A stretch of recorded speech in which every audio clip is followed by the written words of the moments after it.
Okay, I'm going to start off by saying in no shape or form do I condone any kind of unnecessary, senseless violence.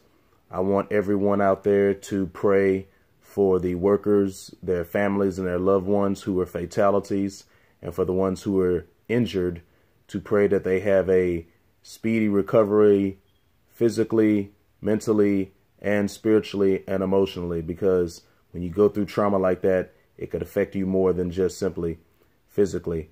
But when I first got the feed of this active shooter situation, I mean, I'm not going to lie, just like a lot of America, most likely, or people just who observe these things in the United States, I'm kind of a bit desensitized about these things at the frequency at which they happen and how they're played up in the media. But when I got another news feed, so I said, well, let me just see who the shooter is, expecting to see one result, and the result of who ended up being the shooter definitely stood out to me, because typically we don't expect one of our own to be involved in acts like these, even if it's a job loss situation. Now, they were interviewing, the local media in the Chicago area were interviewing the neighbors who stayed in the same apartment complex. Now, there was one male who was a Creole American, quote unquote, so-called white male. And he was saying things like he was strange and murmuring under his breath and all that kind of stuff, which this individual had some particular, those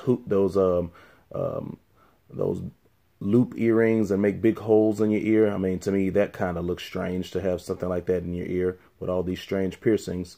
So what, who's going to define what's strange? But he was saying because he was quiet, seeming like an introvert, the quote unquote so-called loner, saying that he wasn't very talkative, and he mumbled when he talked, or spoke under his breath, or he spoke with a low tone instead of speaking out loudly, maybe like someone who's more introverted. I just want to say this real quick. I mean, I'm not a psychologist or psychiatrist or anything like that, but I have looked into personalities, and I like to, look at myself and kind of gauge myself towards other people and other definitions that are out there. And I even observe other people's behaviors. When you talk about human personalities, there's lots of different types of personalities, and especially in the social constructs and the pop culture, especially on the younger side, but even it gets up there with the older individuals. But particularly for younger people, there's always this idea that you're supposed to act a certain way or behave a certain way, and that's just not what it is. You have people who are more outwardly expressive, and you have people who are more internal thinkers. I myself am someone who's like this. I don't look to just simply speak on something to be the first one to speak. I think about it. I do my research first. I gather and prepare my thoughts, and then I speak. I just don't simply react. I don't want to be someone who is reactionary. So someone who is more of an internal thinker or intuitive thinker, or someone who's more introverted, these creating these profiles of the so-called lone wolf, the quiet person, the weirdo, or whatever, these labels can be very dangerous when people are trying to be psychologists and psychiatrists and diagnose profiles and pretext in the mainstream media. We don't know who this individual was. We don't know necessarily all the details that were going on. You just can't assume. Even in the world of psychology, it's supposed to be a rule that you don't try to diagnose the patient without actually spending enough time directly with the patient. So no one here is a psychologist, and because this individual is deceased and no longer living, there will not be an opportunity to have any type of an interview or evaluation. Even his family members and his loved ones may not be able to give you all the answers, because if there were some particular situation going on, we know through all of the situations that take place that people can show you what they want you to see. People show one side, but they may conceal another side. So we just don't know. I know there's too much violence in America in general. Violence breeds violence across the board. But when it comes to this particular individual, I cannot make any judgment or any type of assertion to what his true motivations or what his mindset or what his psychological status was at the time and for some time. The only thing that I can say is that using senseless violence in situations where things don't go your way is not constructive and is not a sound and mature way of resolving conflict. Now, in that apartment complex, there were two, I'm going to say, quote unquote, so-called sisters who were also being interviewed by the local media. Now, I know you can't necessarily judge a book by its cover. Definitely one more so than the other, because another female had a hood pulled over her head. But one of the females looked more masculine, if you know what I mean. And we know that people like that, of that persuasion, who are in our skin variety in the so-called community, don't necessarily have our best interests or stay on code, or particularly when it comes to males and male leadership and authority, male patriarchal leadership and authority, don't necessarily respond to those things. Now, it was specifically her, understanding that the mainstream media maybe edited the interview and took certain things out of context, but it was her who specifically said that Mr. Martin seemed to be creepy and a loner, you know, all these, the typical labeling that you hear. So I hope things like this don't happen in general moving forward, but we live where we live. I hope that specifically from our community, whether if it's outwardly or inwardly, that we don't have any senseless violence like this for whatever various purposes. But if a situation like this happens, we need to stay on code and not go out and just spew all types of theories and speculation to the American Creole, you know, quote unquote, so-called white mainstream media that they will play up in the news. I don't know if this news story is necessarily getting the most attention, but it will get a certain coverage.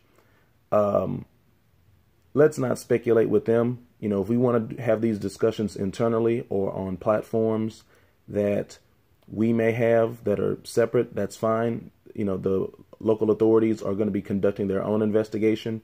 If you're going to assist with the investigation,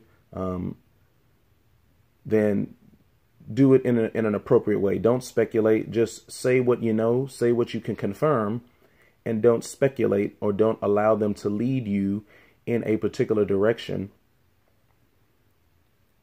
where you're going to be sort of spilling the beans, so to speak, on things that you may not know. It's just pure speculation. So let's stay on code. What other neighbors they did, I guess they didn't want to speak or have their speak with the or maybe they gave a statement, but they didn't want their identity to be shown on camera. Many people, it seems like other neighbors who, and maybe even coworkers, were saying that he just seemed like a regular guy, a nice guy, and just quiet. Okay, to me, someone who just keeps to themselves, mind their own business, pretty quiet, and doesn't make too much of a fuss about things. How is that normal, or how is that abnormal? So, like I say, we may never know what was the motivation. Well, motivation as far as the thought process, or if there was any sort of a psychological or mental health situation. We may never know that, but let's not speculate. So if these two Afro-American females were going to speak to the media, their message should have simply been consistent, you know, with maybe some of these other neighbors. Just say that he seemed like a normal individual. You know, he just went about his business and we never had any problems from him. He never displayed any violent tendencies. And that's it. But using all of these other labels and adjectives out there, it's not staying on code, and you have to remember who you're talking to. And when it comes to an investigation, saying things like that in the media or even possibly to the authorities, I don't know is necessarily going to assist with the investigation, because it's just speculation, you know. Now, if he had displayed certain, I know they talked about he had some offense back in '94, which is basically a lifetime ago. So I don't know if that's necessarily relevant. I mean, 1994, that's, I mean, what's that, about 25 years ago? So if someone had an offense 25 years ago, but since then did not display any other criminal behavior or violent tendencies, I mean, I don't know why you would jump all the way back to that. And see, that's exactly what I'm saying. I mean, the media went to see, well, let's find out if he had a record. You know, well, what is it? Statistically, about a third of Afro-American males, whatever the circumstance is, will have some type of a record. So, you know, that's not really fair. Now, I could see if he had a pattern, a cyclical pattern of constantly getting in trouble, in and out of jail. But the last offense, or the only offense that they could find, was 1994. But since then, a good citizen, quote unquote, so-called citizen, if you know what I mean when I say that, then how is that necessarily relevant to this particular act? Okay, so if you're going to speak to these individuals, only say what you know, and don't speak on things that you do not know, and don't let them put words in your mouth.